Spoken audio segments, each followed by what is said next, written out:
Welcome to the deep dive. Have you ever wondered why massive, infinitely resourced empires so often end up losing to these scrappy, under-equipped underdogs? Yeah, it's honestly one of the greatest paradoxes of history. Right. Seems to defy all conventional logic. Completely. How do the classic advantages of an empire, the endless money, the vast populations, the sheer scale of their militaries, actually become the exact seeds of their downfall? That is the big question we are unpacking today. And a quick heads up for you listening before we really get going. The source material we're covering today touches on some incredibly heated geopolitical and religious powder kegs. Very heated. We are looking at a highly provocative YouTube lecture from a channel called Predictive History. Specifically, it's a video titled Game Theory Number 10, The Law of Asymmetry. And the creator of this video applies game theory to an ongoing U.S.-Iran war scenario. Exactly. And because of that, our mission today isn't to take sides or endorse views or, debate the politics of this conflict. Right. We are just here to act as impartial guides. We want to convey the exact ideas, theories, and theoretical frameworks presented by the creator of the video, just so you can hear it and judge it for yourself. Because in standard game theory, you assume that when a massive empire faces off against an underdog, the empire's payoff matrix is much more favorable. You'd expect them to just overwhelm the weaker opponent. Okay, let's unpack this. Because the video introduces what it calls the Law of Asymmetry, and it flips that standard assumption totally on its head. Right. The argument is that the underdog actually holds the inherent advantage. And the creator runs through this relentless list of historical proofs, like think about the Persians around 490 BC. Right. Infinite wealth, massive footprint. And yet they lost to the Greeks. Yeah. Twice. And the historical examples just keep compounding. Look at the tribal Macedonians. You've got this massive Eurasian empire, deeply entrenched, and these relatively small borderland Macedonian forces dismantle it in barely 10 years. 10 years. Yeah. And the video traces this through the Romans, too, starting as a scrappy tribal people, then the Aztecs, the Vikings. It's a recurring pattern where borderland people conquer established empires. Which feels entirely counterintuitive. I mean, why does that happen? Well, the theoretical framework here suggests that the three supposedly ultimate strengths of an empire actually rot it from the inside out. Okay, the first one the video lists is mass. So infinite people, global allies. On paper, that's a strength. On paper, yeah. But the theory suggests this vastness actually breeds a localized apathy. When you have infinite people, you get intense competition for basic resources. Right. And that leads to severe inequality, massive debt, and ultimately a complacent populace. Every day, people are just locked in a rat race. They aren't motivated to participate in the grand imperial vision. They're exhausted. They definitely aren't motivated to go fight distant wars for the empire. Exactly. But mass alone isn't enough. You need organization to manage it, which is the second imperial advantage. The bureaucracy, the tech. And this is where the video brings in historian Peter Turchin's concept of elite overproduction. Elite overproduction, so too many elites. Right. In a massive system, everyone naturally wants to climb into the elite class. But power is a zero-sum game. Eventually, the system produces more elites than there are top-tier positions available. So what do those surplus elites do when they can't get to the top? They start engaging in rent-seeking, like landlords exploiting the masses, extracting wealth without creating value.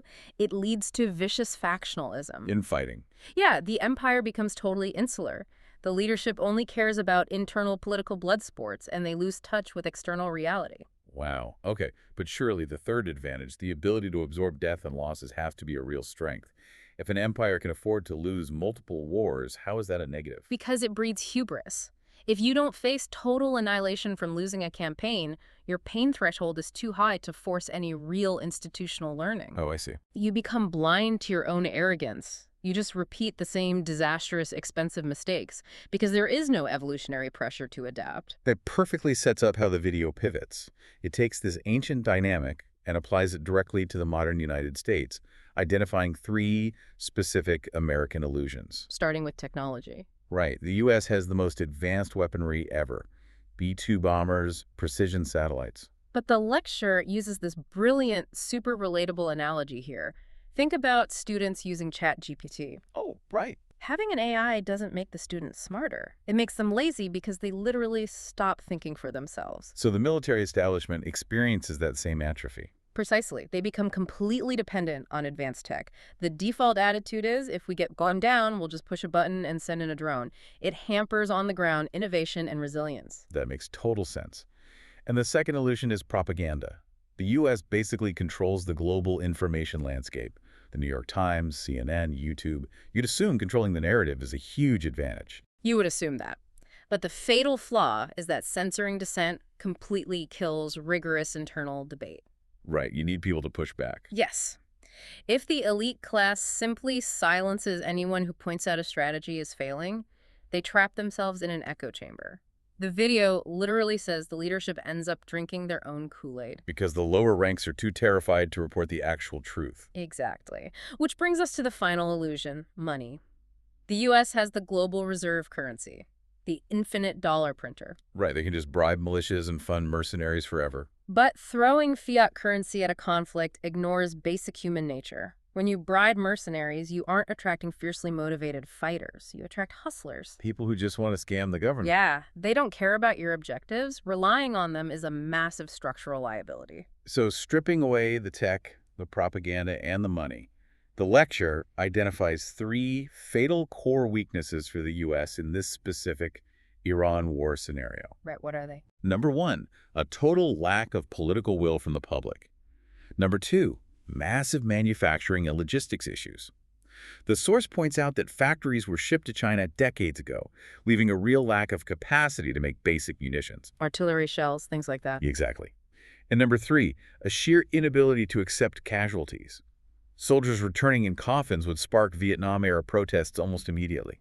And this is critical because it forces the U.S. into a very constrained strategy called siege warfare. It has to be fast, cheap, and avoid ground combat. Here's where it gets really interesting, because the video then looks at Iran's side of the board, and they have 3 distinct strengths. First is faith, specifically Shia martyrdom, driven by a desire for vengeance for previously assassinated leaders. Right. Second is terrain. Iran is a massive mountain fortress 3 times the size of Iraq. Huge. And third is nationalism. Yeah. 5,000 years of Persian civilization. What's fascinating here is how the source balances the scales, because the law of asymmetry applies to Iran too. These strengths can easily become pitfalls. Take faith. An eagerness for martyrdom can devolve into blind zealotry. The source notes that early on they lost a significant chunk of their navy because they brazenly sent it out seeking confrontation instead of hiding it. Oh, wow. And the terrain. I mean, a mountain fortress sounds impenetrable. It is, but a fortress can become a prison. If the U.S. cuts water and power, that terrain becomes a trap of severe poverty. And that ancient nationalism is tricky because only 50% of the country is ethnically Persian. And that demographic split is exactly what the U.S. siege strategy tries to exploit. The video breaks down the U.S. tactics into 3 pillars. Let's hear them. First, decapitation, removing the political and military elite. Second, air supremacy. And we're talking carpet bombing cities, soft targeting hospitals, and using double-tap strikes to induce terror. Just to clarify for the listener, a double-tap strike is hitting a target, waiting for rescue workers to rush in, and then striking that exact spot again. It's meant to induce absolute psychological terror. Brutal. And the third pillar is arming those ethnic insurgents we just mentioned. Kurds, Azeris, or Azaris, and Balochs, pumping them with money to tear the country apart from the inside. But this is where the grand irony of the whole theory drops. The reversal. Right. The source argues that these exact U.S. tactics will completely backfire and forge Iran into an invincible, highly cohesive society. Okay, walk me through that. How does decapitation make them stronger? By violently culling the leadership, the U.S. inadvertently solves Iran's elite overproduction problem. The leadership becomes drastically leaner and strictly meritocratic just to survive. Wow, and the carpet bombing of cities. Historically, Iran has a huge divide between secular urbanites and religious rural populations. Bombing the cities instantly unites those 2 fiercely opposed demographics against a common enemy. That makes total sense. And funding the minority insurgents. It galvanizes dormant Persian nationalism. Right. It forces the Persian majority to drop their internal squabbles and unite around their ancient identity. So the siege literally creates the radical energy and cohesion needed to defeat an empire. And Iran's response to all this is basically hide-and-seek guerrilla warfare. They hide in the mountains, lob sheep drones at GCC countries and Israel, and just act as a massive pain in the ass to force a U.S. ground invasion that America cannot sustain. Which brings up the most crucial question. If the game theory clearly points to a loss, if a ground invasion is suicidal, why fight the war at all? Right. And the source flat out rejects the standard diplomatic answers, like Secretary of State Marco Rubio's logic about preemptive strikes. Totally rejects it. So the video pivots to a completely different, very explosive claim. And again, we are just impartially reporting what the source presents here. Right. The creator cites a specific email allegedly sent to the Military Religious Freedom Foundation, the MRFF.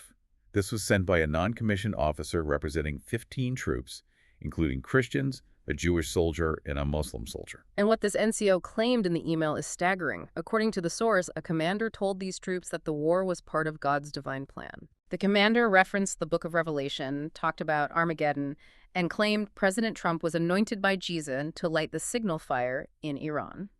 So the source is presenting this Christian Zionism as the hidden engine driving the conflict. That ideological fanaticism is just completely superseding rational game theory. Yes. And if we connect this to the bigger picture, it leads to the final, most profound reveal of the entire lecture. Let's get into it. The creator argues that this war isn't actually about money or land or resources.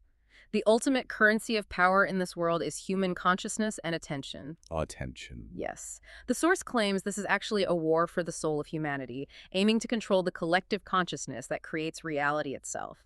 If an empire controls what you perceive to be true, they win the game before a single shot is fired. Because they dictate your behavior and your values. Exactly. The physical warfare is just a manifestation of this deeper psychological war. The empire demands alignment with its manufactured reality, and any underdog that refuses has to be broken conceptually, not just physically. So what does this all mean for you listening?